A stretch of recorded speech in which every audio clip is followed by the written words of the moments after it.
La famille tant mieux par Enid Blyton.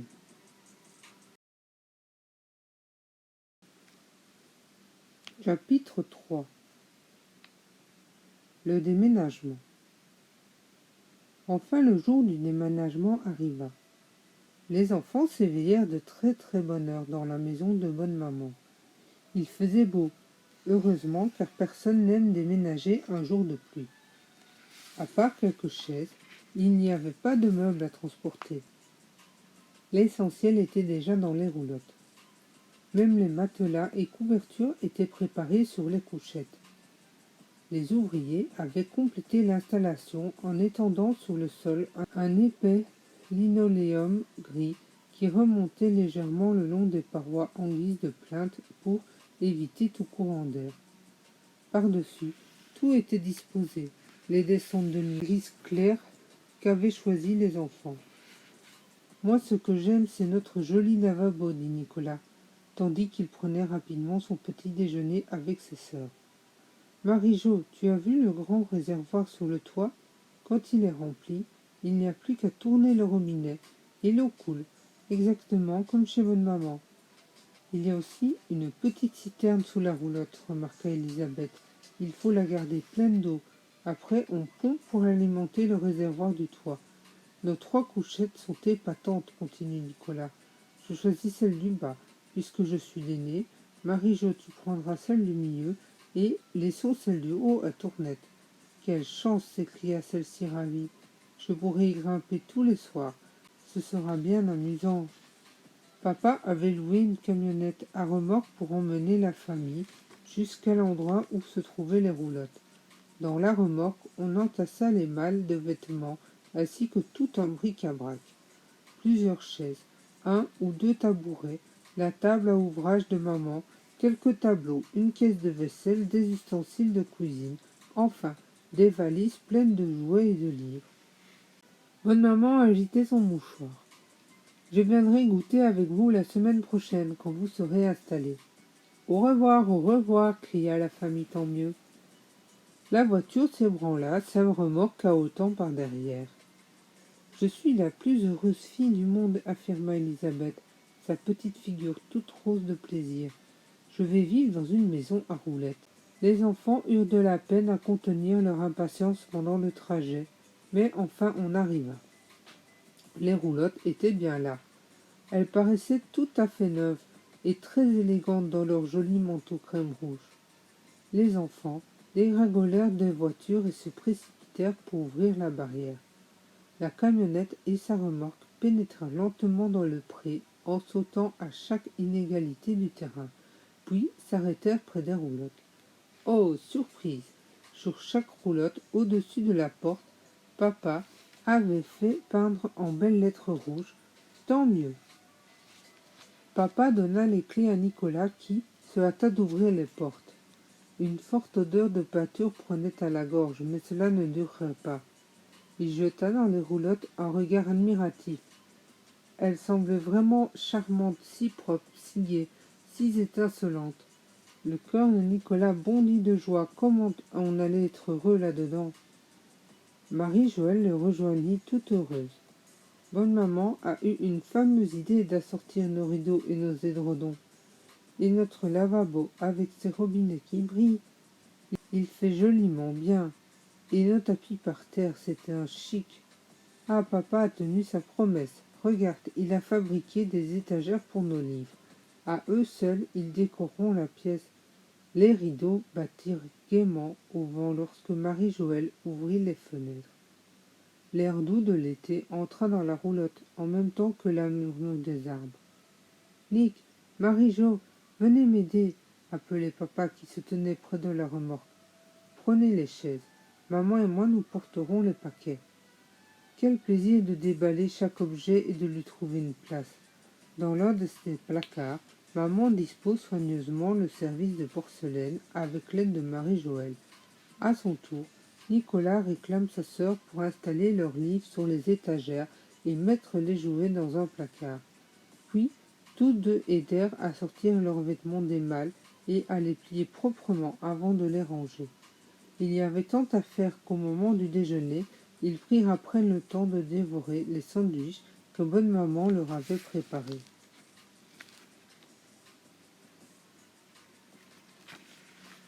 Maintenant, recommanda maman, il y a une chose dont nous devons tous nous souvenir, surtout Nicolas, qui est si désordonné. Il est indispensable de tout garder dans cet état. Le grand principe pour vivre dans une roulotte, c'est que chaque objet a une place et il doit toujours y être remis. Oui, approuva Marie-Joëlle. Si Nicolas ne veut pas qu'on marche sur ses habits, il ne doit pas les laisser traîner. Maman, nous te promettons de garder notre roulotte impeccable. Bien sûr, s'exclama Elisabeth. Nous secourons les descentes de lit et nous balayerons le linoléum et nous nettoierons le lavabo. Nous ferons aussi les vitres. Que de belles résolutions. C'est bonne maman qui serait étonnée si vous devenez vraiment aussi serviable. Elle dit toujours qu'on ne peut pas compter sur vous. Eh bien, maintenant que vous avez un appartement pour vous seul, nous allons voir de quoi vous êtes capable. Finalement, toutes les valises et les malles se trouvèrent vides, les chaises et les tabourets en place, les jouets rangés, quelques vases étaient même disposés çà et là. Je vais y mettre des fleurs, proposa Elisabeth. Maman, tu ne trouves pas qu'on va être bien pour dormir dans nos roulottes? Je voudrais qu'il soit déjà l'heure d'aller au lit, mais il fallait d'abord s'occuper du dîner. Chapitre 4. L'installation. Le premier vrai repas de la famille Tant mieux fut très animé. Maman alluma son petit fourneau qui marchait à merveille. Le travail de Nicolas sera de veiller à ce que nous ayons toujours suffisamment de bois à brûler, déclara maman. Nicolas pensait que ce serait bien amusant. Ce n'était pas un travail, cela, mais plutôt un jeu. Maman mit sa bouilloire sur le feu qui pétillait. Elisabeth bondit hors de la roulotte pour voir si la fumée sortait par la petite cheminée rouge. « La voilà !» cria-t-elle. « Venez voir, elle est si jolie !» Tout le monde rit, mais chacun vint admirer la fumée qui sortait de la cheminée. « Cette fois-ci, la roulotte est vraiment vivante !» s'exclama Marie-Joëlle. « Elle respire. Sa respiration, c'est la fumée. » Maman envoya Elisabeth à la ferme pour chercher des œufs, mais elle revint les mains vides. « Il y a de grosses vilaines oies là-bas, gémit-elle. Elles sifflent quand je m'approche. » Notre Tounette ne sait pas faire pchit à une oie, dit Nicolas en prenant sa sœur par la main. « Viens, tu vas voir, je vais crier pchit, comme ça, très fort, et elles nous laisseront passer. » En effet, quand ils arrivèrent près des oies qui sifflaient en dressant la tête sur leur long cou, Nicolas leur fit face courageusement et pchit, fit-il. « Allez-vous-en !» Les oies s'écartèrent en se dandinant et en gloussant. Nicolas et Elisabeth parvinrent au bâtiment où la fermière leur donna 12 œufs. « Pondus par mes jolies poules blanches, précisa-t-elle. Voulez-vous voir un œuf d'oie ?» Et elle montra à Elisabeth un œuf énorme. « Mon Dieu, j'en aurai pour tout mon petit déjeuner, mon déjeuner et mon dîner. Les oies ne me feront pas de mal, madame. »« Bien sûr que non, » s'exclama la fermière. « Elles sifflent et gloussent, mais c'est leur manière de vous parler. Je n'aime pas vos vaches non plus. Elles ont des cornes pointues, mais elles ne vous toucheront pas. Les vaches sont vos amies. » « Je ne peux pas le croire. Elles meuglent si fort. » « Eh ben, les gros animaux ont des grosses voix. C'est tout, » expliqua la fermière en riant. « Les vaches vous donnent du lait avec lequel on fait du beurre et du fromage. Vous viendrez ici un jour, je vous montrerai comment les traire. »« Je ne pourrai jamais faire ça, » s'écria Elisabeth épouvantée. « Ah si vous voulez vivre à la campagne, il faudra apprendre, » répliqua la fermière. « Maintenant, prenez vos œufs et dites à votre maman qu'elle me prévienne si elle veut du lait pour demain. » Maman prépara une belle omelette, pendant que Marie-Joëlle beurrait des tartines. Papa avait ramené le pain du village, où il avait même acheté un gâteau pour fêter l'emménagement. Nicolas entendit sur l'herbe une jolie nappe bleue. Des pâquerettes blanches poussaient tout autour, regardant curieusement ces préparatifs avec leurs grands yeux d'or. C'est le meilleur repas que nous ayons jamais fait, dit Marie-Joëlle, et ce sont les œufs les plus délicieux que j'ai jamais goûtés. Je peux avoir encore un peu d'omelette? Bien sûr, acquiesça maman. Je ne voudrais pas que bonne maman te voie manger comme cela. Elle était toujours si ennuyée, disait que tu jouais avec la nourriture au lieu de l'avaler. Eh bien, maintenant j'ai faim, affirma Marie-Joëlle. Peut-être les gens ont-ils plus d'appétit à la campagne qu'à la ville. Après le dîner, Marie-Joëlle se proposa pour la vaisselle, ce qui surprit beaucoup maman. Mais tu détestes cela. Chez bonne maman, tu faisais toujours la vilaine, et essayant d'éviter tous les travaux ménagers. Oui, mais ici l'évier est si joli, et je voudrais tourner les robinets. Le fourneau chauffe l'eau du réservoir, n'est-ce pas maman?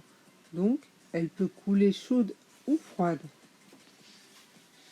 Marie-Joëlle s'amuse à tourner les robinets et à faire couler l'eau dans le petit évier étincelant. Ainsi, la vaisselle fut lavée. Puis, toute la famille s'assit sur les marches de la roulotte et savoura l'air du soir. Le soleil déclinait, les ombres s'allongeaient et les pâquerettes fermaient leurs yeux. Une chauve-souris vola tout près, ce qui fit hurler Marie-Joëlle. « Ne sois pas stupide, dit papa, ce n'est qu'une chauve-souris. Si tu vis à la campagne, il te faut apprendre à connaître et à aimer toutes les créatures qui y vivent. Oui, même les chauves-souris, et les cafards, les souris et les perce-oreilles. Je ne pourrai jamais, se lamenta Marie-Joëlle. C'est parce que tu ne connais pas assez ces animaux qu'ils t'effraient. Tu as tout un tas de choses à apprendre ici, et cela te fera le plus grand bien. » Tout à coup, Élisabeth bâilla. Maman s'en aperçut. « C'est l'heure d'aller au lit. Allez, les deux filles, déshabillez-vous, lavez-vous les dents et brossez-vous les cheveux. Vous m'appellerez quand vous serez bien au chaud dans vos couchettes.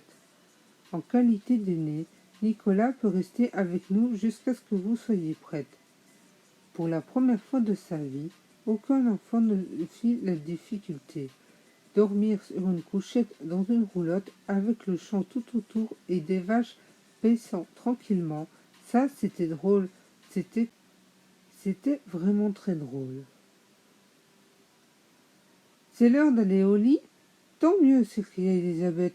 En quelques bonds de cabri, elle avait déjà grimpé les marches. Marie-Joëlle s'élança derrière elle tout aussi pressée. « Ne soyez pas trop longue, hein, cria Nicolas. C'est si formidable de se coucher dans une roulotte. Je ne veux pas attendre trop de temps. Dépêchez-vous. Nous n'irons sûrement pas très vite, jeta Marie-Noël. Nous voulons profiter de chaque minute, n'est-ce pas, Tournette? Chapitre 5. La toilette du soir en roulotte. Faire sa toilette dans une roulotte, quoi de plus drôle? Les deux sœurs mirent leur pyjama, puis elles se brossèrent les dents. « Il faut aussi nous brosser les cheveux, » rappela Marie-Joëlle, en dénouant ses tresses. « Au moins 100 coups de brosse. » Maman dit que cela les rend souples et brillants. C'était surtout, vous le devinez, afin de rester le plus longtemps devant la mignonne glace du lavabo. « Je crois, dit Marie-Joëlle à sa petite sœur, je crois que vivre dans une roulotte te sera profitable. Par exemple, tu apprendras à aimer les vaches et les oies. Et toi, tu devras apprendre à ne pas hurler quand tu vois une chauve-souris, répliqua Élisabeth. En tout cas, ça m'est égal de savoir si la vie en roulotte me sera profitable, comme tu dis. Ce que je veux, c'est ne pas en perdre une seule minute. Tu es prête, Marie-Jo? Alors appelle Nicolas. Nick, tu peux venir, cria Marie-Joëlle en entrebâillant la porte. J'irai vous embrasser tout à l'heure, promit maman, tandis que Nicolas s'élançait en courant. Élisabeth grimpa dans la couchette du haut, que c'était agréable. On pouvait apercevoir par la fenêtre opposée une grosse vache rousse et blanche. Au-dessous, Marie-Joëlle se glissa sous sa belle couverture neuve. Le matelas lui parut très souple et confortable. Leur frère mit un peu de temps à se préparer. Il fut bientôt au lit. Le vent agitait gaiement les rideaux. L'un des robinets coulait goutte à goutte, ce qui faisait un joli floc, floc. Une vache mugit. Ce qu'on est bien, soupira Marie-Joëlle. Puis elle appela maman. Nous sommes tous couchés.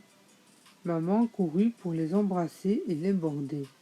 Elle dut monter sur le bord de la couchette de Nicolas pour atteindre celle d'Élisabeth. Ne tombe pas, hein, chérie, dit-elle. Fais attention. Trouvant qu'il y avait trop d'air, maman ferma l'une des fenêtres. Mais elle laissa les autres ouvertes et céda aux supplications des enfants qui lui demandaient de ne pas tirer les rideaux. J'aime tant regarder les arbres qui bougent et les vaches qui paissent et les oiseaux qui volent tout près de nous, expliqua Marie-Joëlle. Qui a laissé les robinets collés? Demanda maman en remarquant le floc-floc des gouttes tombant dans le lavabo. C'est stupide. Demain matin, vous aurez trouvé le réservoir vide. C'est vous qui êtes chargé de le remplir, ne l'oubliez pas. Attention au gaspillage. C'est ma faute, maman, reconnut Nicolas. J'ai fait ma toilette le dernier, je te promets de faire des efforts pour devenir soigneux. Quel dommage qu'on ne soit pas en hiver, fit Elisabeth, on allumerait le poêle. Et moi, j'ai hâte de voir le mien s'éteindre, répliqua maman. Il fait étouffant chez nous. Maintenant, bonsoir mes chéris, dormez bien.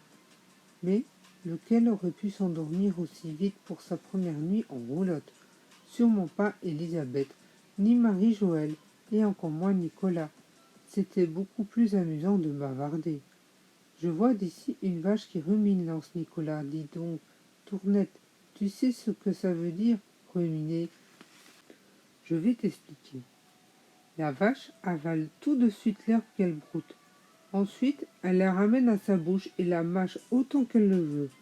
J'aimerais faire ça avec des caramels qui dureraient plus longtemps, répondit Elisabeth songeuse. Tiens, voilà une chauve-souris. Je l'entends crier. Eh bien, ma vieille, tu as l'oreille fine, se moque son frère. Le cri d'une chauve-souris est difficile à percevoir, figure-toi. Je voudrais qu'il en vienne une par la fenêtre pour l'examiner de près. Ces mots firent sursauter Marie-Joëlle. Nick, je t'en prie, tu oublies que je ne peux pas supporter cette bestiole. Peureuse, rétorque Nicolas. En réalité, ce sont des amours de petites bêtes, des gentilles souris avec des ailes. Les enfants se tinrent quelque temps immobiles, attentifs au bruit du soir. Ils reconnurent un appel lointain. C'était le fermier qui hélait l'un de ses ouvriers. Puis leur parvint l'aboiement d'un chien. Le jour s'éteignait lentement. L'obscurité envahissait peu à peu la roulotte. « Oh, écoutez !» murmura soudain Nicolas. « Qu'est-ce qui chante? C'est vraiment joli. »« Quelle belle musique !» reprit Elisabeth, émerveillée en se redressant sur sa couchette. « C'est un rossignol, assura Marie-Joëlle. Maman passa la tête par la porte et chuchota. « Mais chérie, entendez-vous le rossignol? Il y en a même deux maintenant. » Vaincus par la fatigue, les enfants s'endormirent enfin. « Comme nous avons de la chance, » fut la dernière pensée de Marie-Joëlle. « Comme nous avons de la chance d'avoir un concert de rossignol pour bercer notre sommeil. »